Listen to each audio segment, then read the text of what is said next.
அவர் சொல்றாரு என்னால வந்து எதுவுமே செயல்படுத்த முடியலன்ற, என்னால அதுக்கு ஒரு சிறு என்னால ஃபுல்லா தடுக்கிறாங்க. அவரு டைரக்டா யார் மேல குற்றம் சாட்ட முடியல, ஆளுநர் இருக்கிற மேடையில குற்றம் சாட்டுகிறார். அதிகாரி ஐஏஎஸ் அதிகாரி ஒருத்தம் கூட வேலை செய்யலன்னு.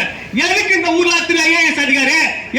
இந்த ஊர்ல சாதாரண ஒரு பாத்தீங்கன்னா வந்து ஒரு 10 பேர் செய்யக்கூடிய வேலையை இன்னைக்கு 30 பேர் செய்யறான். எதுக்கு இந்த ஊர்ல அது? ஏன் திரு ஐஏஎஸ் அதிகாரி?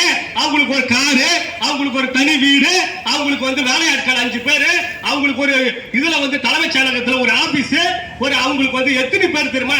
ஃபைல் தூக்குறதுக்கு ஒரு ஆளு, கார் டிரைவர் ஒரு ஆளு, வீட்டுல வேலைக்கார ஒரு ஆளு, எத்தனை பேர் செய்றாங்க? ஏன் இந்த ஊருக்கு அது? எதுக்கு ஒரு 15 ஐபிஎஸ் அதிகாரி, ஏன் பையன் ஒரு 30 ஐஏஎஸ் அதிகாரி? இந்த ஊருக்கு தேவையே கிடையாது.